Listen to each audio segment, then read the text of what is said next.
नमस्कार दोस्तों, कैसे हैं आप लोग। हमारे YouTube चैनल श्री जीवन मंथन में आपका हार्दिक स्वागत है। दोस्तों, आज की वीडियो में हम सुनेंगे कार्तिक मास महात्म्य कथा अध्याय 9 के बारे में। लेकिन दोस्तों, वीडियो शुरू करने से पहले मेरा आपसे अनुरोध है कि हमारे चैनल को सब्सक्राइब करना ना भूलें और बेल आइकन के बटन को दबाइए ताकि हमारे चैनल से संबंधित ताजा अपडेट्स आपको मिलती रहें। और अगर हमारा वीडियो आपको पसंद आता है तो लाइक शेयर करना भी ना भूलें।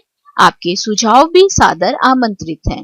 राजा पृथु ने कहा, हे मुनि श्रेष्ठ नारद जी, आपने कार्तिक माह के व्रत में जो तुलसी की जड़ में भगवान विष्णु का निवास बताकर उस स्थान की मिट्टी की पूजा करना बतलाया है, अतः मैं श्री तुलसी जी के महात्म्य को सुनना चाहता हूँ। तुलसी जी कहाँ पर और किस प्रकार उत्पन्न हुई, यह बताने की कृपा करें। नारद जी बोले, राजन, अब आप तुलसी जी की महत्ता तथा उनके जन्म का प्राचीन इतिहास ध्यान पूर्वक सुनिए।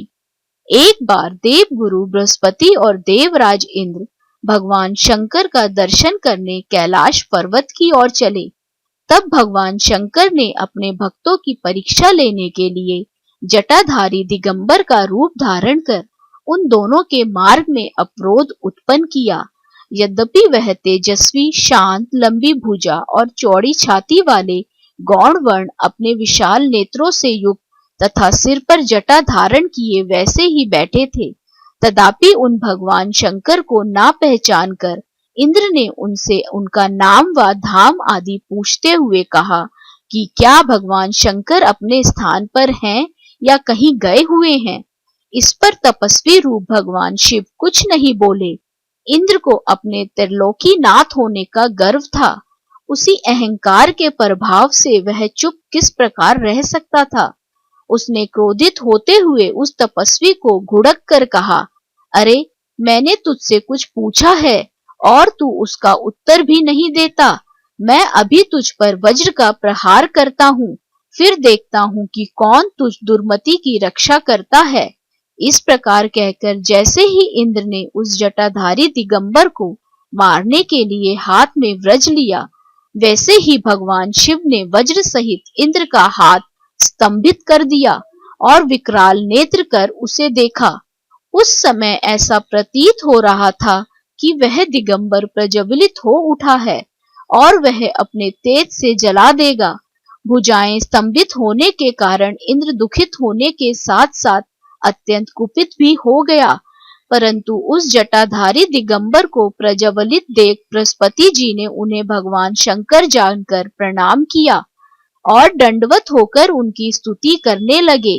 बृहस्पति भगवान शंकर से कहने लगे, हे दीनानाथ, हे महादेव, आप अपने क्रोध को शांत कर लीजिए और इंद्र के इस अपराध को क्षमा कीजिए।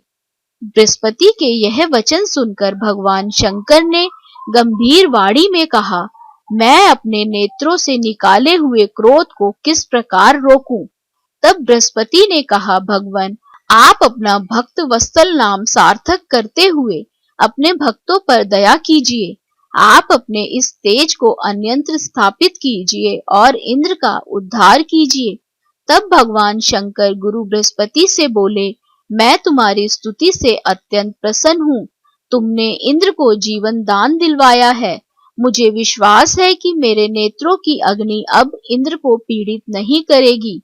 बृहस्पति के इस प्रकार कहकर भगवान शिव ने अपने मस्तक से निकाले हुए अग्निमय तेज को अपने हाथों में ले लिया और फिर उसे क्षीर सागर में डाल दिया। तत्पश्चात भगवान शंकर अंतर्धान हो गए।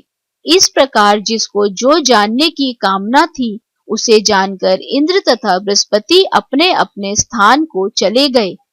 जय श्री लक्ष्मी नारायण की। आशा करते हैं दोस्तों, कार्तिक मास महात्म्य कथा अध्याय 9 आपको पसंद आई होगी।